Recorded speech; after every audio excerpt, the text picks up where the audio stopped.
Бәріне сәлем достар. Бүгінгі біздің өтетін тақырыбымыз екінші параграф судың да сұрауы бар. Ал бірінші тапсырмадан бастайық. Мәтінді оқып, негізгі қосымша детальді ақпараттарды анықтаңдар. Бірінші мәтінді оқып алайық, жарайды ма? Ал бастайық. Су тіршілік нәрі. Су тіршілік нәрі. Халқымыз судың да сұрауы бар деп тегін айтпаса керек. Бүгінде әлем бойынша гигиеналық таза ауыз суға қол жеткізе алмай отырғандардың саны 2 миллиардтан асып жығылады. Демек, осыншама адам әлі де жер, құдық пен ағынды өзеннің лас суын ішіп отыр деген сөз. Ғалымдардың айтуынша, болашақта су тапшылығы арта түспек. Тіпті халықаралық жанжалдар жер байлыққа емес, күнделікті тұрмыста қолданылып отырған таза су үшін туындайтын түрі бар. Кей ғалымдардың тұжырымына сенсек, жұмыр басты пенде сусыз бар болғаны бір апта ғана өмір сүреді. Ал белгілі ғалым Гофман Кадашниковтың есебінше адам 70 жасқа келгенде орта есеппен 75 тонна су ішеді екен.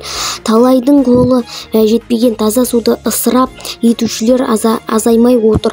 Сондықтан бүгінде таза суды үнемдеу шаралары жүргізілуде. Суды тұщы өзендер мен көлдердің ластануын ұсынған ғалымдар су тапшылығы мәселесін шешуге талпынуда. Біздің елімізде де таза су тапшылығы мәселесі жоқ емес. Сол себепті ауыз су ақбұлақ бағдарламалары қабылданды. Достар, мәтінді оқыдық. Енді негізгі қосымша детальді ақпараттарды анықтаймыз. Сіздерге жауабын қазір көрсетемін. Жауабын оқысақ енді. Мәтіннің негізгі мазмұны су тіршілік көзі. Оның маңызы адамзат үшін аса зор. Суды дұрыс пайдалану қажеттілігі туралы айтылған. Қосымша ақпарат. Халық арасында судың да сұрауы бар деген сөз тіркесі кездеседі. Су жердің көп бөлігін алып жатыр, бірақ таза су көлемі аз. Детальді ақпарат.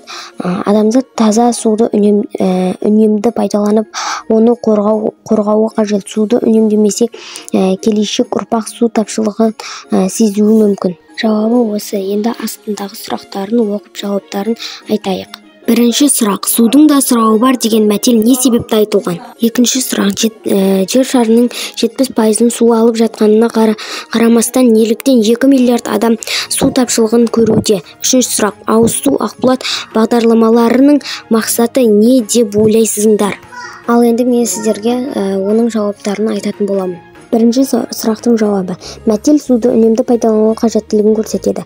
Су өмірдің негізгі көзі, бірақ оны қорлары шектеулі. Осы себепті суды дұрыс пайдаланбай, ысырап ету келешекте экологиялық мәселелерге әкелуі мүмкін. Ал енді екінші сұрақтың жауабы. Жер бетіндегі судың көп бөлігі тұзды болып келеді және ішуге жарамсыз. Таза судың қоры өте аз. Ал оны тазарту мен сақтау шаралары кейбір аймақтарда жеткіліксіз. Сонымен қатар халық санының өсуі мен табиғи ресурстардың дұрыс қолданылмауы су тапшылығына әкелуде. Ал енді үшінші сұрақтың жауабын оқиық. Бағдарламаның мақсаты халықты сапалы ауыз сумен қамтамасыз ету, су көздерін қорғау және оларды дұрыс пайдалану. Сонымен қатар экологиялық мәселелерді шешуге бағытталған. Достар, ендігі ереже, бірақ мен ережені сіздерге түсіндіріп өтпеймін. Себебі ол менің бір видеомның ішінде бар ол. Барлық осы есімдіктің түрлері және өзі осыларды өткен болатын тұғымның. Егер сіздер оны түсінбей отырсаңыздар, менің видеомнан көріп подписаться ете салыңыздар, жарайды ма? Енді екінші тапсырмаға өтейік. Екінші тапсырманың сұрағын оқиық. Жіктеу және сілтеу есімдіктерін қолданып, жоғарыдағы тыйым сөздердің мағынасын түсіндіріңдер. Демек, мына төбеде тұрған тыйым сөздердің мағынасын түсіндіреді екенбіз. Жауаптарын беремін, қазір оқып беремін. Ал енді суды бекер сапырма деген тыйым сөздің мағынасы сен суды орынсыз төкпе.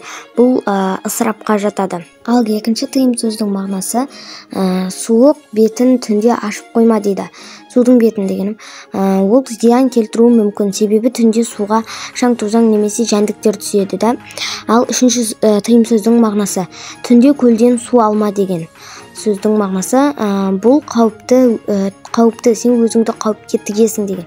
Мен мына жерде шатасып кеткем, 4 пен 5-ті, сондықтан 5-ті оқиын. Су ішсең құдық қазушыны ұмытпа деген бұл алғыс айту мәдениетін еске алады. Сен әрқашан еңбекті бағалауың керек.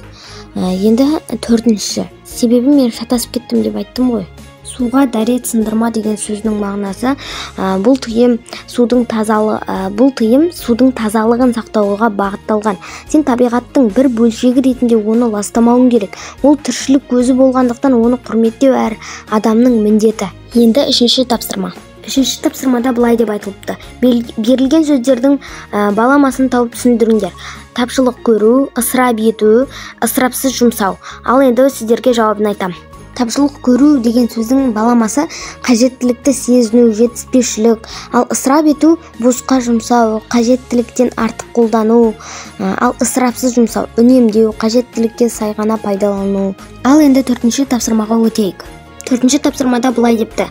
Нұрсұлтан Әбішұлы Назарбаевтың сөзін оқып, осы мәселе төңірегінде сұхбат құрыңдар, есімдіктердің қызметін анықтаңдар. 1-ші мәтінді оқып алайық.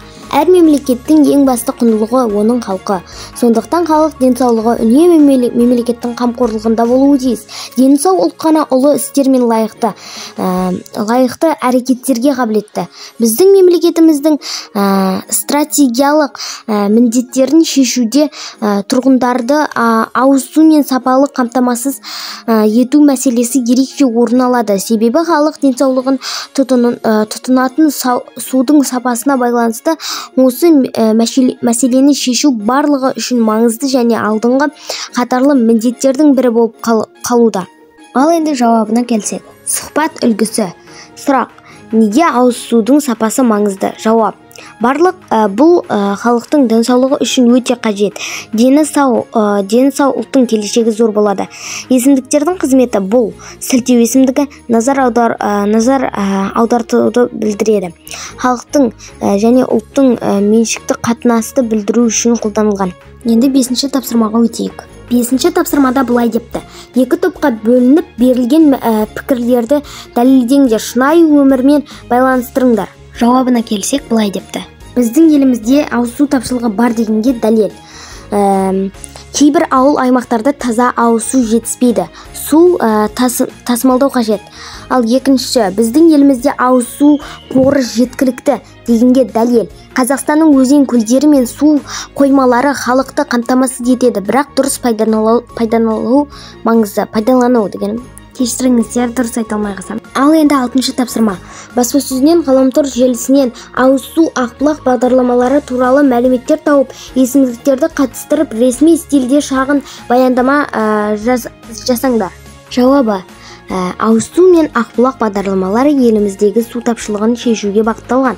Бұл бағдарламалар ауылдарды таза сумен қамтамасыз етуге арналған.